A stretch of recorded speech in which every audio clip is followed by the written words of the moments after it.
All right, during Operation Phantom Fury in 2004, Army Staff Sergeant David Bellavia saved an entire squad when he voluntarily entered and cleared an insurgent strongpoint.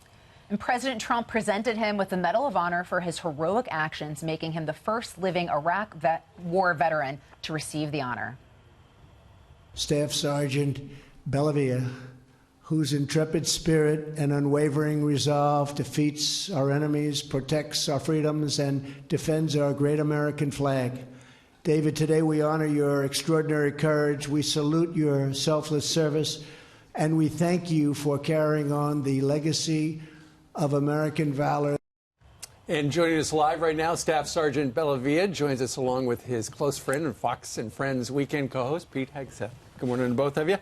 Staff Sergeant, it is such an honor to have you with us today. That's very kind of you. Thank you, sir. Could you take us back to that day that we've been talking about in 2004? It was Second Battle of Fallujah. This was a Marine Corps-led effort. The Army, 27 Cav, and 22 Infantry, which was my unit. We were brought in there basically to support. And it was, you know, this enemy had 6 months to sit unmolested. And we went in there, and it was close quarter combat, you know. And it's grisly stuff. It was as bad as it gets. Well, you know, it was pretty rough, but thank God I had the men and women from 22 Infantry, and we did this shoulder to shoulder. We lost our company commander, Sean Sims, Ed Iwan, Stephen Falkenberg, J.C. Madison. These were important guys to our team. But our young people responded, our training.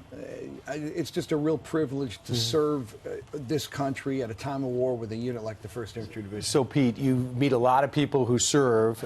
I've read his book before I met him. I watched it on Book Notes at midnight on Saturday. We were talking about your story.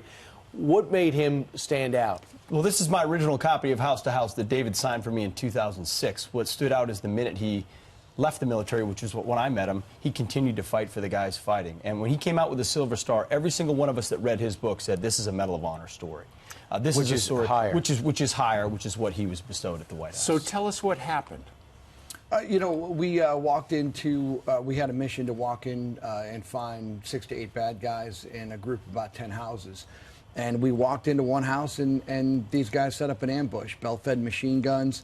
I had a young, early 20-something-year-old kid, Chris Oley, opens the door and just, like the Battle of Antietam, through a door. Oof. And this young kid just puts down reflexive fire.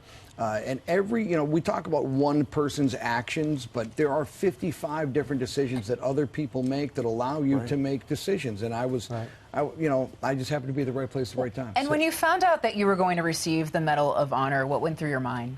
It's unbelievable. I mean, you feel awkward, you feel uncomfortable, but my commander-in-chief allowed me to bring my soldiers on that stage. And that meant so much to them. They were in the White House with you. Not only were they in the White House, it meant everything to us, to myself, but my president brought our soldiers on the stage. That's never happened before in a Medal of Honor ceremony. It's about one person, and he allowed it to make it about the entire team. Wow. Yeah, David, you, like every soldier, he'll be humble about I was the right guy at the right time. But in this book and elsewhere, if you read the citation, you tell us what happened. Yeah, well, it was a series of choices. I mean, your guys were pinned down. You decided to go in, switch your weapon out for a squad automatic weapon, clear a room so that the men could go in, and then what's going through your head when you're stacked outside the building? The 5 bad guys are still inside the house, and you know they're going to live to fight another day. Well, you know, you're angry. There's a little bit of shame that you broke contact to begin with. We are American soldiers fighting against our Cowie's terrorists. We're trying to break their back. We're trying to end the war. Every battle, we're trying to win the war in Iraq. That's what this is all about.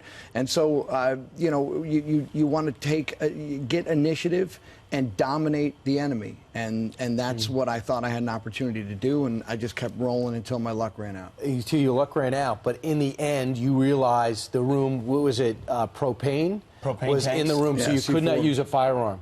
So you had to kill the guy with your bare hands. Well, there was an implement used, but, you know, yeah, I mean, that's the thing. We're fighting for our lives, and, you know, I had a guy, this happened a lot. I mean, we talk about one snapshot in Fallujah. There was a lot of close quarter battle. That's grisly and that's ghoulish.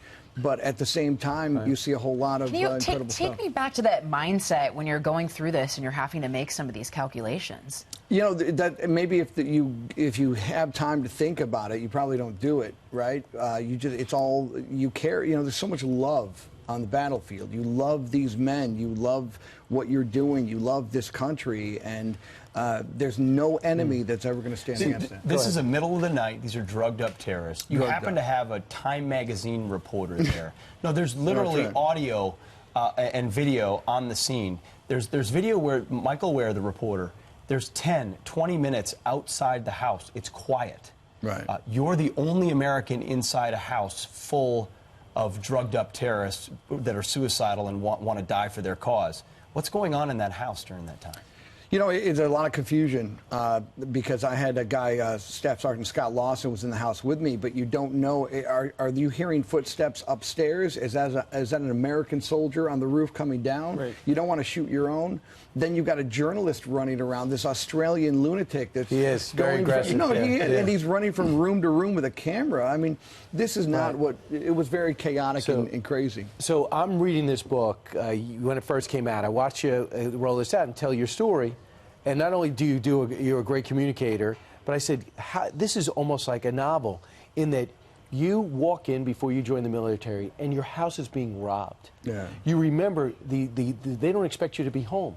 These guys look at you, your dad looks at you, and you freeze. I totally froze. You didn't move, so they end up getting away. You remember looking in your dad's eyes and seeing the disappointment that you didn't stop the home invasion.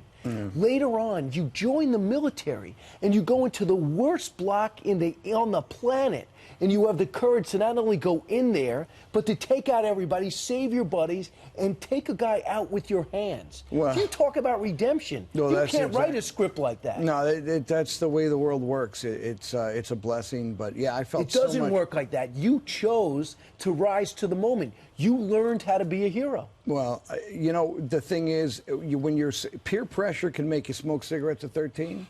Peer pressure can also make you, clear a road of IEDs and take out a bunch of bad guys. It's who your peers are. And if you have great people around you, you will find that you were going to rise to any level because everyone is in this together. There's a million reasons why we're divided outside. In this military, it doesn't matter what you look like, who you worship, what you do. It's one team, and anyone that wants to step up against that team, you're in for a long, long day. David, I got to know you afterwards. We were part of a group called Vets for Freedom, fighting in the war. But why is it that 10 years later, you're the first living recipient of the Medal of Honor from the Iraq War? I don't know, but I got to tell you, I'm very proud to be a veteran of the Iraq War, as you are. There was we can never again make a bad war and a good war. And that's what the chip on the Iraq War veteran's shoulder is, that ours was the bad war. And I like to believe that there are many more of these coming to living recipients as well. But you think about, Rafael Peralta and Brad Castle and all these incredible stories. Iraq war veterans have nothing to be ashamed of. We did our job. We exceeded the finest traditions. And attention needs to be paid to what we did in Iraq. And it kills me when leaders talk about diminish the war or say dumb war. I'm like, really? This Saddam Hussein was a menace for decades, was shooting at our planes for over 10 years. George Bush, 41, was called weak for leaving it for Bill Clinton. 43 goes in. The invasion's brilliant. The occupation isn't. But the adjustment's phenomenal. They'll be writing about in history books for generations. And then the surge is historic. And we sent a message to the Middle East, Americans will fight. And it wasn't only for a bad politician pulling troops out prematurely. That would have been the verdict. Well, and what's your message to those politicians he just mentioned that diminish that service? What would you tell them? I don't pretend to rewrite the narrative of the Iraq War. All I'm saying is that we didn't get a vote. We didn't get a choice. We followed the lawful intent of our government to serve our country. And don't put the policy over the valor of my generation. This generation serving today, all due respect to World War II, we are the greatest generation. We've been at war longer than any other generation of American. We're doing multiple. This guy has been to Gitmo, Afghanistan, and Iraq. That's the triple-double right there. And there are Americans that have given 6 years of their life at war. And volunteered. Volunteered professionals. So, you know what? Support the troops. Join the military, because your country needs you we need to serve right now. America needs us, and our enemies aren't sleeping. David mentioned We World War honor II. you, sir. Everyone grew up on Audie Murphy, the heroism of Audie Murphy. This is the Audie Murphy of our generation right here, David Bellavia. And thank you so much we honor you. Thank you so much for your service. Thank you very much. But the Appreciate fight it. goes on for you. You're going to keep the word, keep out there? We're going to try to get as many Americans to make a decision that we both made. Service to our country makes us better men, better women, better citizens, husbands, fathers. America is worth any sacrifice. Right. Thank you for that. And they should make your book a movie. I know they talked about it. They got to make the book a Brian. movie. This guy, right. my agent now. I'm I telling mean, you. probably make a good one. Yeah, he's the best. Right? Thank you, sir. It is a real honor. Thanks, David. Thank you, sir. man.